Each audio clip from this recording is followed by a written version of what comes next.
Mr Chair. Mr Chair. I call Christopher Foy. Thank you very much, Mr Chair. It's a pleasure to talk on the title and commencement of the New Zealand Flag Referendums Bill. Mr Chair, I take great pride in sometimes being creative, as you have requested at the beginning of this debate, around the names of the particular bill. And this particular bill, with the title of the New Zealand Flag Referendums Bill, is one that I'm not going to make any amendment to or propose any amendment to, because I believe it is appropriate, because two referendums are the mechanism in which this government has chosen to start the process of changing the New Zealand flag. But I believe the referendums and the way that they're being sequenced are symbolic of the way that the government has got this whole process around the changing of our flag and the timing of our flag and the cost of changing our flag absolutely and utterly wrong. So I do believe that the New Zealand Flag Referendums Bill is aptly named, but I do have an issue with the referendums themselves. And the bill, helpfully in Schedule 1, but I'm talking about referendums here, Mr Chair, point out the options or the questions that the New Zealand public will make. And here is a copy from the bill itself of roughly what New Zealanders will be asked. And the first question is, if, and I will say if, the New Zealand flag changes, which flag would you prefer? And New Zealanders are given 4 options in which they will put their preference.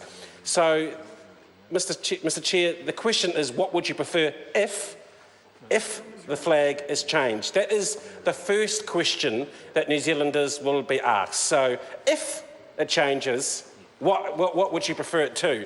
Now, Mr Chair, Schedule 2 points out the question which we on this side of the House believe should have been and should be asked first.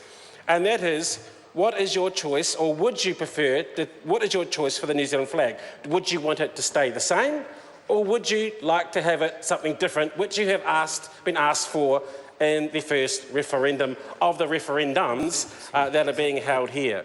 Mr Chair, there's a lot of heat in this debate or in these potential referendums because it is a flag.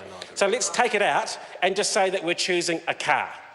So if you wanted a new car, or if you were being asked if you wanted a new car, would you first ask the question, which car would you want? Or, Mr Chair, would you ask, do I need a new car? Now, any logical, sane person out there would ask the first question, do I need a new car, before asking, which car would I like?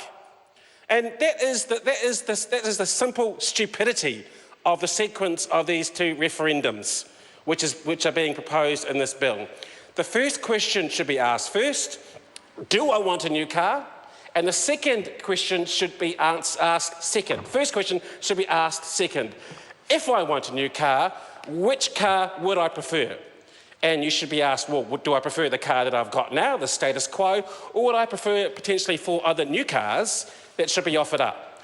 Now, in any other logical situation, that is the way you do it, but not here, Mr Chair, in the New Zealand Flag Referendums Bill. And I think that points out, for everyone at home, the simple yet elegant stupidity of this piece of legislation.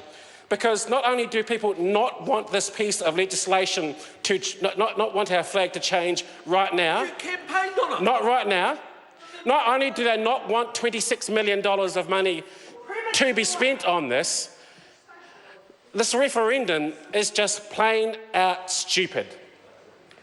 Because you're asking the second question first, and you're asking the first question second. And, Mr Chair, that's why this piece of legislation shouldn't pass.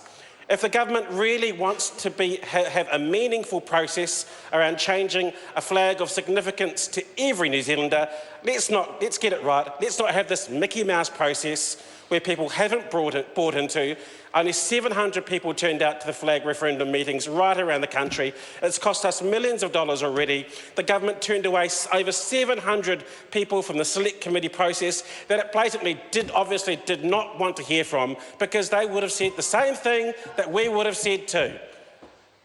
We want to change it at some stage, but not right now. So, Mr Chair, the cost is wrong. $26 million is not what we need right now. The question is wrong. The timing is wrong. So, if you're going to have referendums, Mr Chair, don't ask the second question first. Ask the first question first. Ask if you want to change the flag first. And if the country says yes, then we'll buy that. But at the moment, Mr Chair, the country says no. I call the whistle.